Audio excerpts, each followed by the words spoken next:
Like, you're not entirely sure, and that shit is absolutely interesting. Imagine calling a babe over to your place, then you just go down on her just to be like, yeah, I'm not feeling this one. Okay, I don't know. Like, she tastes like a 2, not like a 10. Like, do you know how wild that shit would be? Like, babes out here would be looking for, like, I don't know, flavorings for...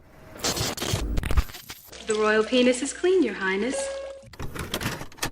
Welcome to the Breakdown Podcast, where I talk about love, sex, and relationships from a guy's perspective, as well as a bunch of other guy shit. The man on the mic is a man who likes his women the same exact way he likes his yogurt. He is also a man who does continue to include running his mouth to his cardio routine. Maybe it works. It is none other than your tall, dark, and mildly handsome man, Sir Denver B. And I am here to speak on mating and dating. Because guess what most of us animals on this planet are here to do? Or should I call us earthlings? Like, those are two things that I talk about quite a bit on this podcast. And guess what? Like, those are things that affect a ton of people out here. Much as, you know, a lot of people are like, oh, there's more interesting things to talk about. But even though there may be some things that you might find that are more interesting to talk about or to listen to, I am glad that you're listening, and I do hope that you listen all the way till the end. And should you like the episode, should you not like the episode, should you have a different form of feedback, or should you want to suggest a potential topic or guest for me to interview, then the social media links usually stay the same. They're usually in the description, and they rarely ever change. And if you don't feel like looking all the way there, then listen all the way till the end, because I usually mention them there. But all in all, I thank you so much for listening. It is a new year. I know, I'm repeating it for the second time, but hopefully it should be the last, okay? But all in all, like, there's some things that just don't change. And, you know, when you look at the world of relationships and dating and mating, there's a lot that changes, but there's a lot that stays the same. Which is where the animal kingdom kind of comes in. Now, as someone that likes listening to stories about the animal kingdom, not necessarily the ones that you're told when you're a kid, such as, oh no, they have us as a tortoise in a race or some shit. Like, when you look at some of the stuff that animals do as like rituals or like practices, if I can call them that, of like how they want to get a mate, how they want to keep a mate, how they will interact with each other, it can be particularly intriguing when you find out how some of these animals just behave very, very interestingly. And in this episode's case, we have giraffes, where apparently, before mating, male giraffes will headbutt the females in the bladder until they pee, then they will taste it to see if it is ovulating, or should I say if she is ovulating. Now, seeing a title like that is absolutely wild, and that was something that was actually sent to me, and I figured, you know what, if we're gonna go through this, we're gonna go through this shit together.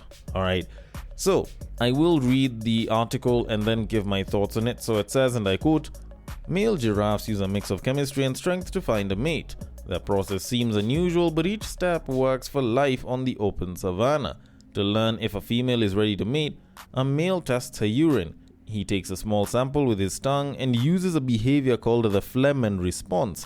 He curls his lip and pulls the scent into a special organ in his mouth that reads chemical signals.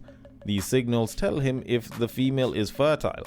If she is, he stays close. If not, he keeps moving. Males also compete through necking, a fight where they swing their long necks and hit each other with their heads. The harder and more controlled the strikes, the more the dominance a male shows. The winner earns the chance to stay near fertile females. Females help guide the process too. Some will urinate when a favored male approaches, which signals interest. By using chemical cues and physical contests, giraffes solve the challenge of finding mates in large spread out habitats. End quote. And end of the article. Now, this is a particularly interesting thing. Fortunately or unfortunately, there is no headbutting of the females in the bladder in this one. So I'm just gonna go ahead and believe that the title was clickbait or rage bait, whatever it is that you want to call it. Maybe rage bait for the feminists, but you know, who's really checking for that shit, right? But all in all, like, this is particularly interesting when you think about it, because there's a giraffe somewhere that's like, yo, I've got better neck than this other dude. And the guy, in a bid to show that he wants a babe or that he's the most dominant force, will basically be sticking his neck out, at least in some sort of manner, so that he can seem to be more dominant, or at least better than other males. Do you know how wild that shit is? That's like a dick measuring contest where people have to sword fight their dicks. Okay, maybe the whole dick one is a little bit of a stretch, but still. People are trying to use bigger organs or some version of, bigger or supposedly longer organs to show dominance by exuding some form of control. Like, that shit actually does seem particularly interesting. And if anything, I'm sort of glad that such a thing isn't a thing with us as humans.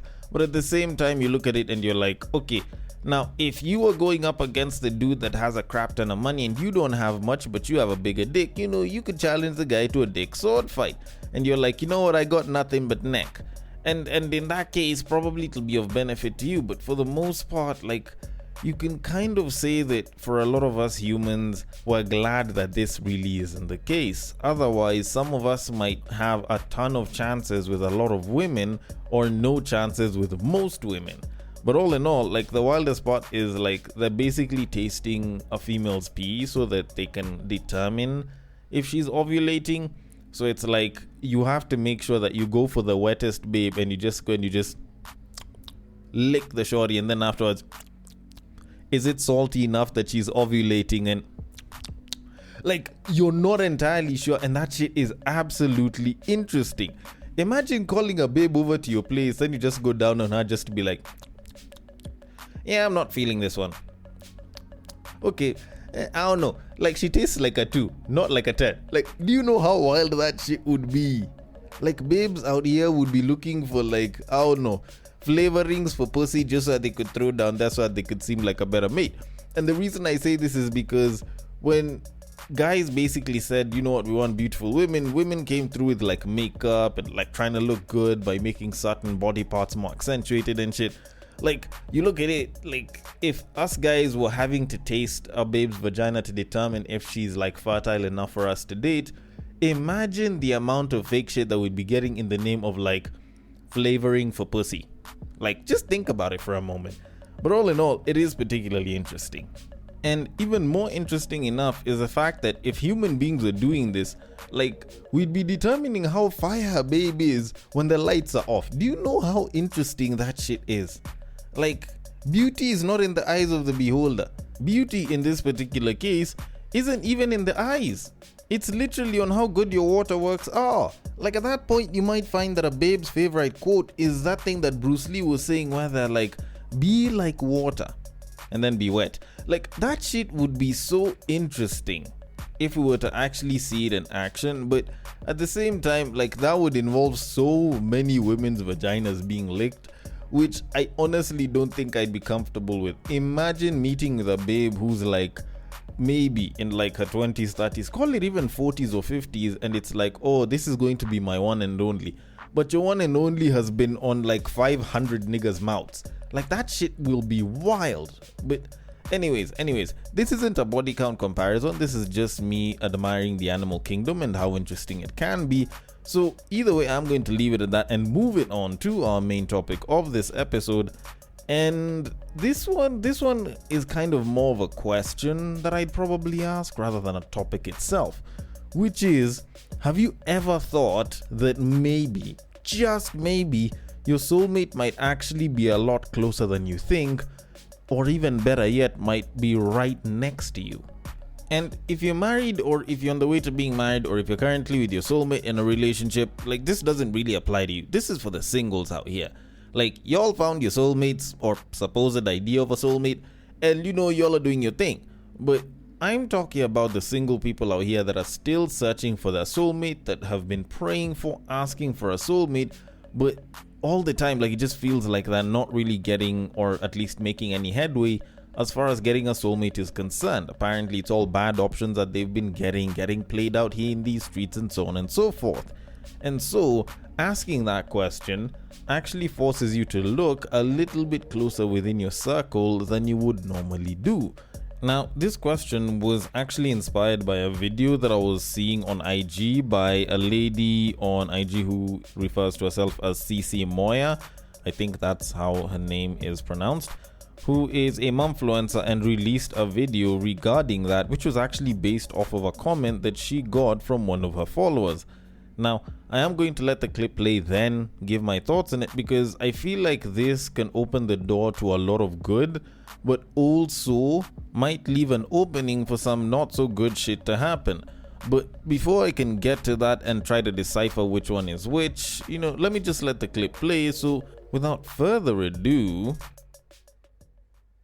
someone left a comment under my video and I am speechless. If you're going to start dating, I would say to be mindful of the men that are already in your life. The guy that's been there for years being helpful and patient with you, that guy's in love with you. And unless you have a specific articulable reason why you can't date him, you should give him a chance. And by specific, I mean I can't date him because he's my boss, subordinate, or he's married. He doesn't give me butterflies is not a reason. If you believe in God, then you know he puts people in your life for a reason.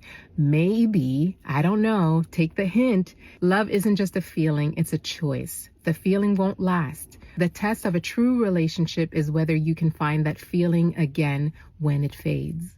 How you and your partner work that out, come back to each other, choose each other time and again. That's what love is. I truly hope you find your special someone to walk that path with you. Okay. Particularly interesting statement, or should I say comment, or should I say post. But all in all, I find it quite interesting, the fact that, it was like God put someone in your life for a reason. Now, don't get me wrong, it's not like I'm gonna be religious with this, and it's not like I have a problem with religion, but I also get that there's some people that are just so tired of how some content creators overuse religion and the whole idea of what God does in your life. But, then again, this is an open space, those of any and all religions and or none are welcome here. Now, I will be particularly honest, in my many or few years looking into the topic of relationships and love and dating and everything, I feel like this is honestly more true than false. A lot of times, you'll see people online busy talking about how they married their best friend, or, people doing this whole, I kissed my best friend and this is how we are type of thing. And the interesting part about it is, you find that there's a lot of people in opposite sex close friendships, if I can call them that, who basically end up being together after a while because maybe one person had feelings for the other person, and the other person, after they had a moment with this person, it was suddenly oh shit, I wouldn't want to have anything less than that with them. And it's now I suddenly want more. I want to be with this person. I really have feelings for this person.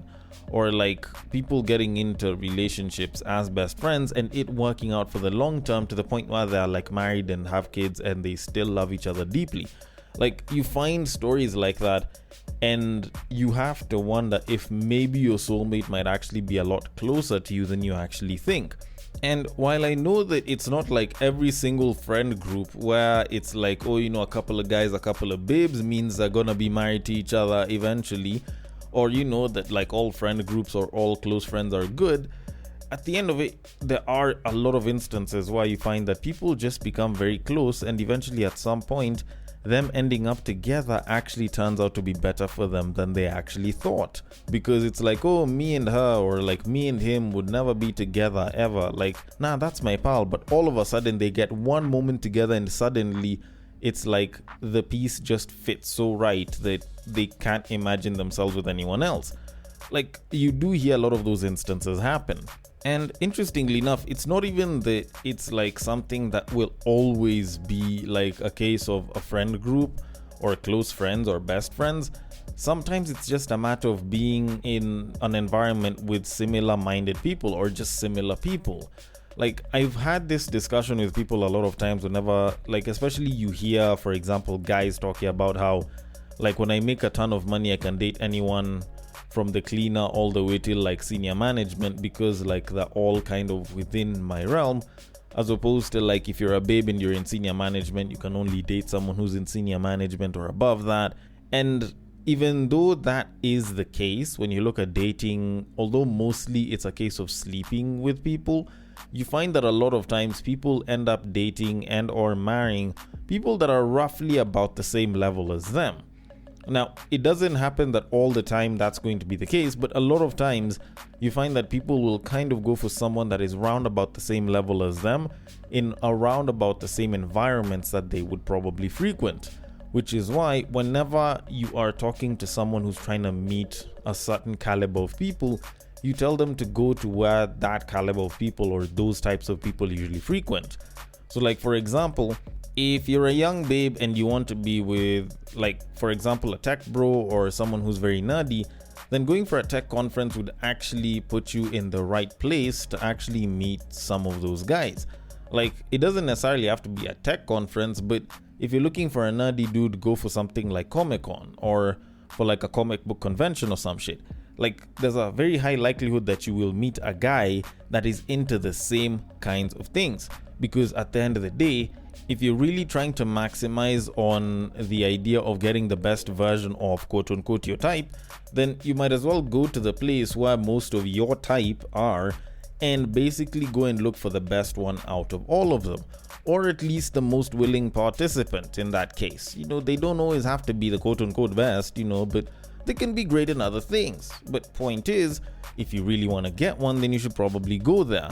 Although I digress, like, the point wasn't going to look for a specific kind of guy at certain places. This was about finding your soulmate in places that are close to you, or at least in people that are close to you. This is something that actually can happen quite a bit. And in my opinion, I feel like this is why, to some degree, and I know this is going to come off as an unpopular opinion, but this is why I personally believe that dating within the workplace shouldn't be a bad idea. Like, it shouldn't be shunned, it shouldn't be looked at in a negative light, because if anything, there's a lot of relationships that started in the workplace. Like, you go and you look at quite a number of people that are like married for like decades together, and you find that they probably used to work together, or they probably used to work fairly close with each other, so much so that they would meet up quite a bit. So at the end of it, it's like, okay, fine, you might have some sort of an issue with the whole dating in the workplace, as the whole, oh, you don't shit where you eat type thing, but you look at so many of the relationships that started in the workplace, even though both parties didn't end up working there for all the time that they were together, or one of them might have left, or both of them might have stayed for a bit and it didn't work out. At the end of the day, like, there's a lot of potential to create relationships from places that are as common as the workplace, because you spend basically close to a third, if not around about, or even more than a third of your day on most days of the week in the office. Not unless if you're doing the whole hybrid or remote working type thing, like, you're spending a lot of physical time in the office. So if anything, you guys will probably have sort of common understanding on the environment to some degree. But now, not unless if it's someone that's like directly close to you, it's not like you guys will see each other all the time. You'll see each other frequently, and if the two of you are attracted to each other, then why shouldn't you try and take things to the next level? And I say this because before HR policies basically banned a lot of this stuff from the workplace, there were a lot of people that found love in the office, all right? Even examples like Bill Gates. Bill Gates found love in the office. So why would you turn that down simply because you don't shit where you eat? Not that I'm saying it's a bad thing. Like, I also do understand why it exists and why it's good, or at least why it's necessary that people don't start trying to date in the office for, both company related reasons and personal reasons. But at the same time, I'm just saying that while it might not be the most recommended idea, I'm not saying that it's the worst, because like, for a vast chunk of us, it's not like we're going to be finding love in a hopeless place. Like, for a lot of people out here, like, y'all are busy talking about how hopeless the streets are. How many of you do really think that you're going to find love out here in these streets? Like, there's a lot of y'all that might end up not actually getting a partner because the streets are tough for y'all, and you get to points where you're like, you know what, screw the streets, it's already bad enough. So if you are really committed towards finding a partner, why not start looking a little bit closer in the circle of people that you associate with than to continue going back out into the streets and getting hurt? And the best part about this isn't that I'm saying that, you can look within the circle and everything. Like, women out here are being told they should at least give a chance, or give a chance to the guy that is already doing nice things for them. So if anything, it's actually the examples of guys that they already know are showing some level of interest. Now, don't get me wrong, just because I'm nice to you doesn't mean that I want to shag you. Like, there are some of us guys that are actually just good human beings, and we're just nice because, we're nice, and you're like a friend or something. But a lot of times, like, that can turn into something very serious if you guys throw in a bit of intimacy into the mix. And that can turn into something particularly nice. And this is the point where if you're a simp, like, this is your chance to shine if I'm saying stuff like this. Although at the same time, while I can't say that, going for someone that's fairly close in your circles is a good thing, I do at least need to mention the cons just as much as I mention the pros, because there are potential pitfalls to this as well. Now, when you look at dating within your close circle, one, you need to be ready for the fact that there's a potential opportunity that you could lose a friend trying to get a partner. This is something that people don't like talking about, but it's one of the ugly truths that we need to accept. More so if you're a guy. Like, there's times when you're going to make a move on someone that's a close friend that you might have the feels for, that can actually wreck whatever friendship that the two of you have. Now, there are respectful ways of going through this, because like when you go to a close friend and then you make a move on them, they weren't interested, they thought that you were just a good friend, and let's say they're an attractive person that gets approached by everyone, there's a way it can feel like the only reason you are nice was because you're trying to get in their pants. Which is why sometimes it's good to lead with the whole, hey, look, I know I may have feelings for you and I might be, making this move and everything, but whether you choose to say yes or no, either way, I'm still going to be your friend. I am still going to value you and treat you like the friend, or should I say the great friend that you are, or a good friend that you are.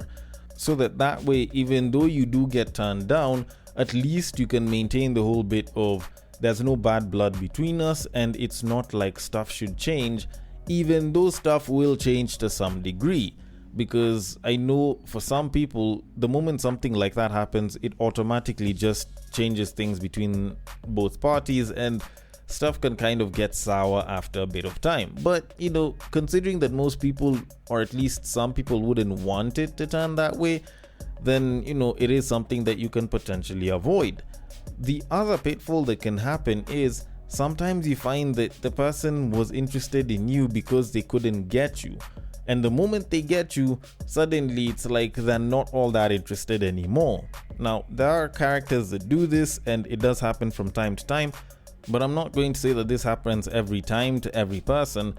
But you should probably be very wary of the person that suddenly, or should I say the friend that suddenly starts to get close to you and expresses their feelings just after you've gotten into something serious with someone else. Because a lot of times you find that maybe you were busy trying to make a move on said person, and they're always talking about how they saw you as a friend, and then suddenly you get with someone and you're suddenly unattainable, and it's like, oh, I've always had feelings for you. Like, I feel like that shit is usually a little bit sus, but sometimes it could just be a bad timing thing, but I always kind of think of it as a little bit sus at the least.